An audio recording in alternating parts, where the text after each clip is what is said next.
Olá, pessoal. Na aula passada, nós começamos a falar acerca das associações. E vimos que o que caracteriza a essência de uma associação é exatamente a reunião de pessoas com total ausência de fins econômicos. A associação com efeito, ela não pretende, ela não quer lucrar. Nunca foi esse o objetivo que determinou a sua constituição. Falamos também que a associação, composta de associados, ela faz com que os seus associados assumam direitos e obrigações, sendo que os direitos e obrigações de cada associado são exercidos para com a associação, que não há entre associados direitos e obrigações recíprocos. E na sequência, nós abordamos os requisitos que o estatuto de uma associação deve conter. Quais são os elementos que devem estar previstos dentro do estatuto? Ressaltando que a ausência de um desses elementos faz com que o estatuto se torne nulo, com que ele incorra em nulidade absoluta. Paramos aí. Dando sequência, vamos verificar agora o artigo 55 do Código Civil. Acompanhem comigo.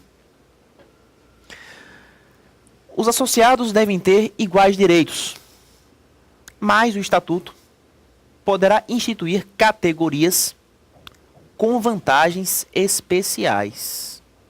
Vejam vocês. Essa ideia de isonomia, de igualdade, pode até existir no direito constitucional. Mas no direito civil, estamos lidando com interesses privados, pessoal. Nada impede que o Estatuto, portanto, contemple certas categorias de associados com vantagens especiais, sendo que a vantagem está sendo conferida não ao associado enquanto pessoa física, e sim à categoria que ele representa. Então, certas categorias podem contar com vantagens que as demais não possuem. Quer um exemplo? Dia desse eu fui assistir ao jogo de futebol, aqui no estádio. E verifiquei que na tribuna de honra do estádio estavam os dirigentes, os conselheiros, membros de categorias mais elevadas. Enquanto que na geral estava eu e o resto da galera. Enquanto o pessoal da tribuna de honra comia caviar, tomava champanhe francês, nós, na geral, estávamos comendo espetinho de camundongo e tomando cerveja quente. E aquilo me revoltou. Ora, eu sou tão associado quanto o dirigente. Por que eu estou na geral e ele na tribuna de honra? Porque ele representa uma categoria que desfruta daquela vantagem. Paciência. Isso não implica dizer que eu não tenho o direito de ocupar a tribuna de honra. Eu posso ter esse direito se um dia eu fui eleito para um órgão deliberativo, para a direção, para o conselho, enfim.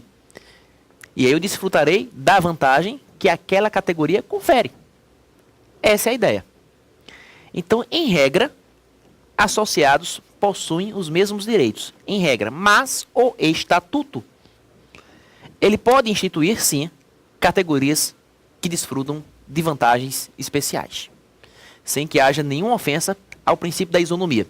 Porque o princípio da isonomia é um princípio constitucional. Opera nas relações de direito público.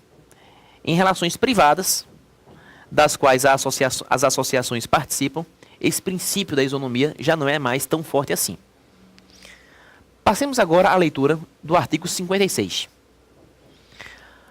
A qualidade de associado é intransmissível se o Estatuto não dispuser o contrário. Isso é importante. Quando se fala na qualidade de associado, está-se com isso, querendo referir ao status de que o associado desfruta por ser integrante da associação. O status de associado, o título de associado, a condição de associado. Essa é a questão colocada pelo artigo 56 do Código Civil. Então vejam vocês que a associação ela tende a ser uma entidade personalíssima, em que a qualidade de associado representa um elemento importantíssimo para o funcionamento dos seus quadros. Digo isso por quê? Porque se 2 ou 3 amigos, enfim, eles se reúnem e criam uma determinada associação, por exemplo, associação dos amantes do vinho. A princípio é porque eles estavam orientados por essa finalidade comum, degustar vinhos. Vocês já imaginaram se, por exemplo, um dos associados cedesse o seu título de associado a um terceiro, e o terceiro que ingressasse na associação não gostasse de vinho? Fosse uma pessoa avessa à ingestão de bebidas alcoólicas ou abstêmia? Quer dizer, isso iria causar problemas dentro da associação. Ou então eu crio uma associação, a Associação dos Torcedores do Flamengo.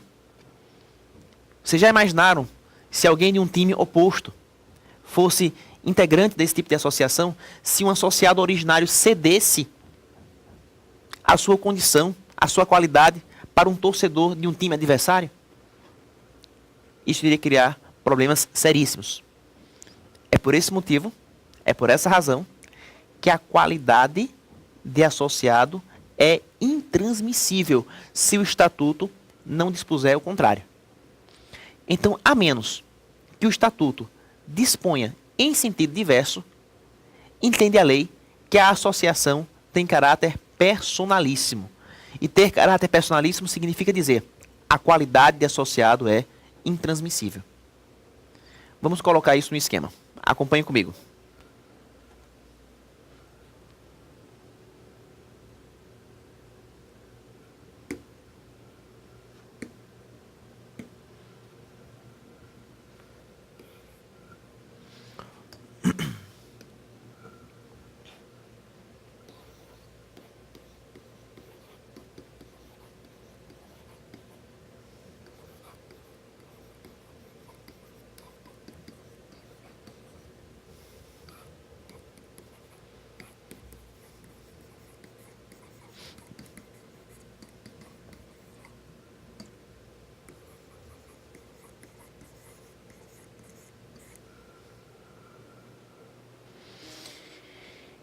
Então, considerada essa intransmissibilidade da qualidade de associado, em regra, vamos verificar agora o que determina o parágrafo único do artigo. Acompanhem comigo. Parágrafo único. Se o associado for titular de quota ou fração ideal do patrimônio da associação, a transferência daquela não importará de per si na atribuição da qualidade de associado ao adquirente ou ao herdeiro, salvo disposição diversa do estatuto. Vejam vocês, o que o parágrafo único está contemplando é a fração ideal que o associado ostenta dentro da associação. E quando eu falo fração ideal, eu quero com isto me referir à quota desse associado. Eu disse quota, a quota patrimonial dele. Verifiquem que muitas vezes, para criar uma associação, é preciso adquirir um imóvel, nele constituir uma sede, manter serviços, enfim. Isso faz com que os associados passem a titularizar quotas sobre aquele patrimônio. Vamos imaginar que o patrimônio ideal da associação seja de 100 mil reais. 100 mil reais é o valor do seu patrimônio. E essa associação tenha 10 associados. Se você dividir em partes iguais, cada associado terá uma quota de 10 mil reais, correto? Então a quota de 10 mil é exatamente a fração ideal do patrimônio da associação que cabe a esse associado. Aí vem a questão. Essa fração ideal admite transferência? Essa fração ideal pode ser cedida a terceiros? Vejam que o parágrafo único sugere que sim. Observem. Quando se fala aqui, a transferência daquela. O que é aquela? é exatamente a fração ideal, dando a entender, assim, que esta fração ideal, essa fração do patrimônio da associação de que o associado é titular, pode, sim, ser objeto de transferência. E se nós relacionarmos essa possibilidade no esquema anterior, vamos encontrar uma consequência muito nítida dentro desse campo. Acompanhem comigo.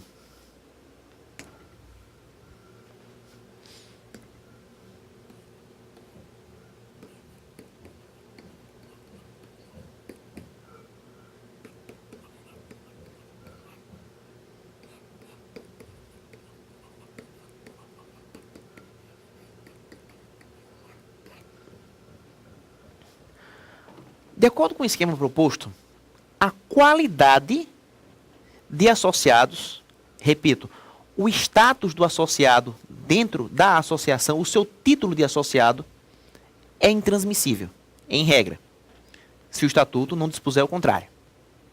Entretanto, a fração ideal que cabe a esse associado comporta transferência. Pode ser transmitida. E, a princípio, as regras se contradizem. Afinal de contas, se a minha qualidade de associado, em regra, é intransmissível,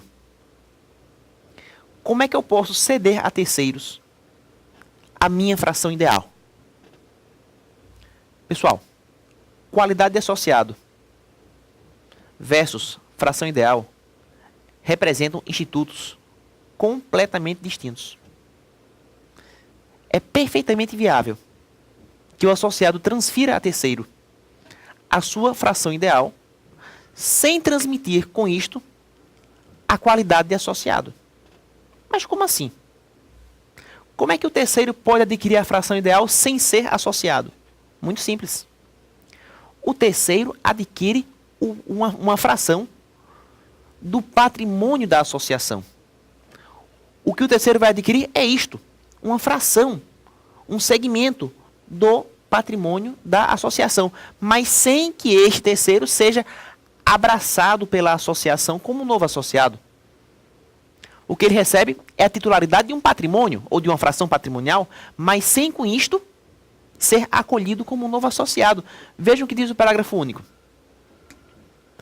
Se o associado for titular de quota ou fração do patrimônio da associação, a transferência daquela não importará de per si, na atribuição da qualidade de associado ao adquirente ou ao herdeiro.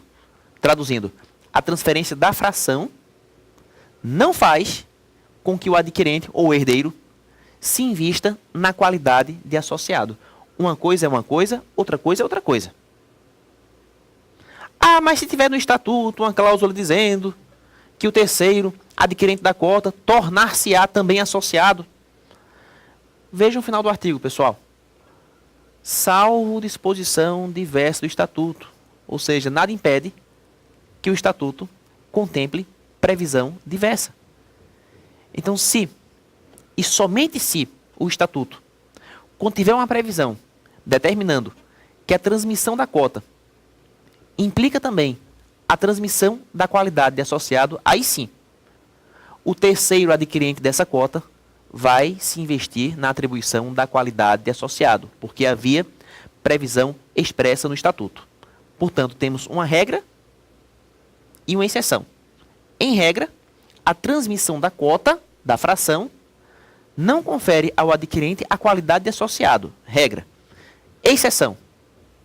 Salvo disposição diversa no estatuto, que eventualmente atribua a qualidade de associado ao adquirente dessa cota. Então essa é a leitura que se faz do artigo 56 do Código Civil, que eu ressalto, cai. E como cai nos concursos? Exatamente por conta dessa confusão. Qualidade de associado, fração ideal, que os concursos adoram colocar esse artigo em suas provas. Passemos agora ao artigo 57.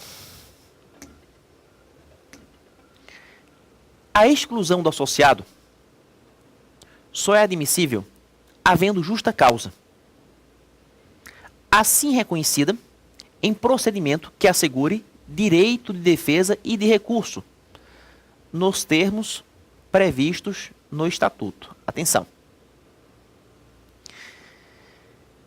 Há muito tempo atrás, logo quando o Código Civil entrou em vigor, eu estava assistindo a um programa de televisão e o jornalista que apresentava o programa, ele falou que o novo Código Civil está permitindo que condôminos antissociais sejam excluídos, expulsos do condomínio. Ele falava expressamente em expulsão de condôminos que realizam comportamentos antissociais. E aquilo me surpreendeu. Porque eu consultei o Código Civil inteiro e não achei o artigo. Mandei um e-mail para o programa responsável. E eles me responderam citando o artigo 57 do Código Civil. Vê que interessante, o artigo 57 não está falando de condomínio. Ele está falando de associação. Condomínio não se confunde com associação. Condomínio é a propriedade comum. O edifício de apartamentos é um condomínio. Já a associação é uma pessoa jurídica formada pelo agrupamento de pessoas sem fins lucrativos. Não se confundem. Então esse artigo 57 não está permitindo que se expulse um condômino do condomínio. Nada disso. Está se permitindo que se exclua um associado da associação. Percebam vocês que para que ocorra essa exclusão do associado, 2 requisitos devem estar presentes. Acompanhem comigo.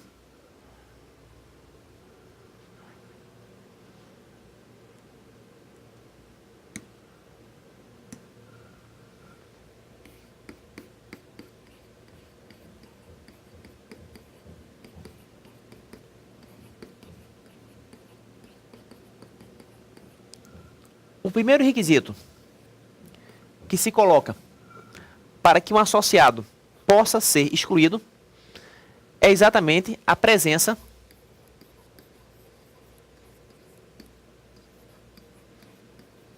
de uma justa causa.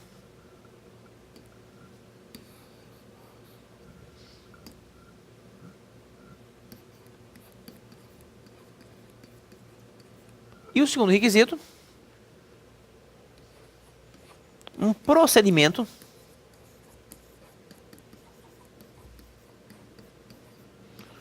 no qual se assegure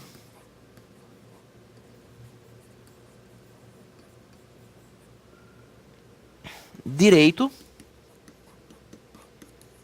de defesa e de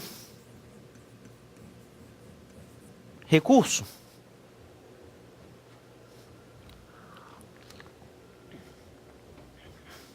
Então, em primeiro lugar, só poderá haver exclusão de associado desde que presente uma justa causa. Quem vai dizer o que seria justa causa é exatamente o Estatuto. Então, compete ao Estatuto, nos seus termos, nos termos previstos no Estatuto, como fala o próprio artigo, determinar as justas causas que podem influir para que se determine a exclusão de um certo associado. Por exemplo, o associado que ficar mais de 6 meses sem contribuir para o pagamento das joias pode ser excluído, é uma justa causa. O associado que realizar comportamento antissocial dentro da associação será excluído, é outra justa causa. Quem vai dizer o que são justas causas, repito, é o Estatuto. E o segundo requisito exige a observância de um procedimento no qual se assegure direito de defesa e de recurso. Para que isso? Para evitar exclusão sumária. Ah, você está fora, rua. Não pode ser assim, pessoal. Para que se determine essa exclusão, é preciso que ao associado se dê o direito de defesa, que ele se defenda perante o órgão que determinou a sua exclusão.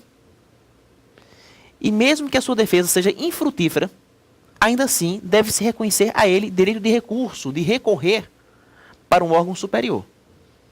Então, normalmente, a exclusão é decretada por um órgão inferior e o recurso do associado apreciado por um órgão de categoria mais elevada. Essa é a ideia.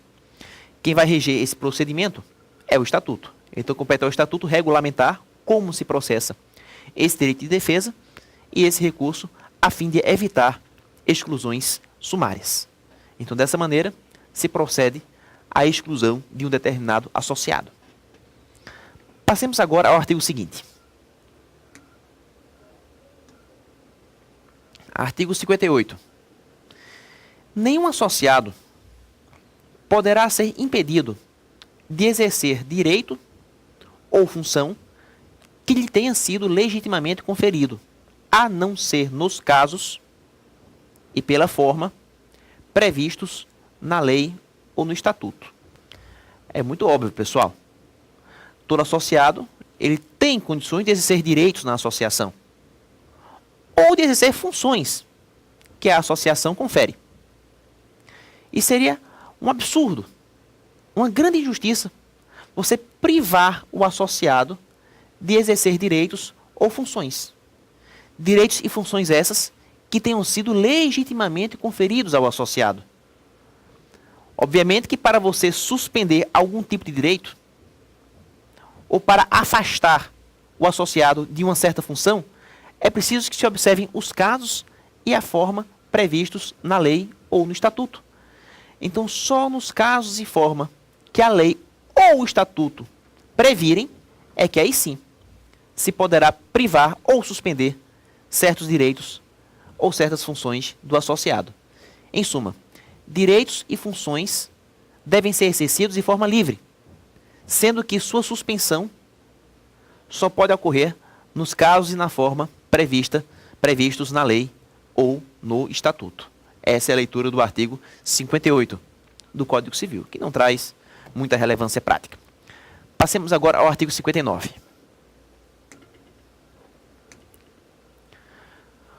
Compete privativamente à Assembleia Geral destituir os administradores, alterar o estatuto. Vejam vocês que a Assembleia Geral, que é o órgão de maior representatividade dentro da associação, terá essas duas incumbências principais. A primeira incumbência, destituir os administradores, ou seja, o pessoal que responde pela gestão. A segunda incumbência, alterar o estatuto. Então, somente a Assembleia terá aptidão para deliberar essas duas questões: destituição de administradores, alteração de estatuto. Nenhum órgão, por mais elevado que seja, terá competência para deliberar essas questões que somente a Assembleia Geral compete. Observem vocês que no inciso 2º se fala alteração de estatuto. Obviamente que os requisitos dessa alteração é o próprio estatuto que vai determinar, já vimos isso.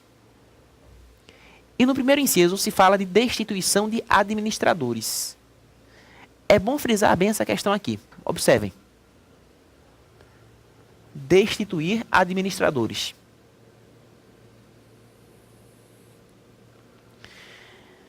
Eu já vi numa prova de concurso uma questão que dizia assim, que compete privativamente à Assembleia Geral excluir associados. E a questão foi dada como falsa. Percebam vocês que exclusão de associado não se confunde com destituição de administradores. Excluir um associado é colocar esse associado para fora da associação. Já destituir administradores é retirar os membros da diretoria dos seus exercícios. Vejam vocês que nada impede que o diretor seja afastado da administração, mas permaneça sendo associado. Ser destituído da administração não implica dizer ser expulso da pessoa jurídica. Estão percebendo? Então são duas questões distintas. Uma coisa é exclusão de associado. Outra coisa é destituição de administradores. Sendo que, em matéria de competência privativa da Assembleia, essa competência privativa se refere à destituição de administradores e não à exclusão de associados. É bom fazer essa ressalva. Vamos agora ler o parágrafo único. Para as deliberações a que se referem os incisos 1 e 2 deste artigo, é exigido deliberação da Assembleia especialmente convocada para esse fim, cujo quórum será o estabelecido no Estatuto, bem como os critérios de eleição dos administradores. É um dispositivo que não diz nada com nada, pessoal. Ele apenas ressalta que para tomar essas deliberações, quais sejam destituir administradores, alterar o Estatuto, será exigida a deliberação da Assembleia Geral. Mas isso já estava escrito no caput. Observe o caput do artigo. Compete privativamente à Assembleia Geral. Essa primeira parte do parágrafo único é inútil. Apenas repete que a Assembleia Geral tem competência para destituir administradores e para alterar o Estatuto. Qual o quórum que a Assembleia Geral deve observar? Reparem bem na sequência. Cujo quórum será o estabelecido no Estatuto. O quórum para que essa Assembleia Geral possa destituir administradores ou alterar o Estatuto é o quórum que o próprio Estatuto prevê. Mas isso já foi dito no artigo 54. No artigo 54 nós vimos o modo de constituição e funcionamento dos órgãos deliberativos. É requisito do Estatuto, pessoal. Então vejam vocês que o parágrafo único nada mais faz do que delegar para o Estatuto aquilo que o artigo 54 já tinha delegado. Determinar os quórums para o funcionamento das assembleias. Aí na sequência, bem como os critérios de eleição dos administradores. Quer dizer, compete ao Estatuto determinar os critérios de eleição dos administradores. Isso já foi dito no artigo 54. A forma de gestão administrativa deve estar prevista no Estatuto. Então o que é que diz esse parágrafo único? Nada além do que já foi dito. Repetindo, que quem destitui administradores e quem altera o Estatuto é a Assembleia Geral. É um dado que já está no caput e nos incisos do artigo 59. E que o quórum para que se tomem essas deliberações é o quórum previsto no Estatuto, o que já está previsto no artigo 54. E o Estatuto também deve conter os critérios de eleição dos administradores. O artigo 54 também diz isso. De modo que esse parágrafo único é uma inutilidade só. Não traz nada de novo, nada que acrescente ao estudo das associações. Na sequência, vamos agora analisar o artigo 60. A convocação dos órgãos deliberativos far-se-á na forma do Estatuto, garantido a 1/5 dos associados o direito de promovê-la. Vejam vocês, compete ao Estatuto determinar o quórum de convocação de órgãos deliberativos. Então, para você convocar um órgão deliberativo, observa-se o quórum previsto no Estatuto. Entretanto, esse artigo 60 vai além e garante, como direito líquido e certo, aos associados reunidos pela fração de 1/5, o direito de promover essa convocação. Isso implica dizer que, por mais elevados que sejam os quórums do Estatuto, ou mesmo que o Estatuto confira apenas a certas categorias o direito de convocar um órgão deliberativo, enfim, que associados unidos na fração de 1/5, eles terão o direito de promover essa convocação. Independentemente do quórum que o Estatuto contenha, garante-se sempre a 1/5 dos associados o direito de convocar um órgão deliberativo. Então, trata-se assim de uma regra bastante favorável aos associados, que podem perfeitamente refugir, escapar dos critérios mais rigorosos previstos no Estatuto e juntos, reunidos pela fração de 1/5, convocar um órgão para tomar uma deliberação. Bem, pessoal, seria essa a nossa ressalva a respeito dos dispositivos em referência. E temos agora que desejar a todos vocês bons estudos, excelentes revisões e até o nosso próximo encontro.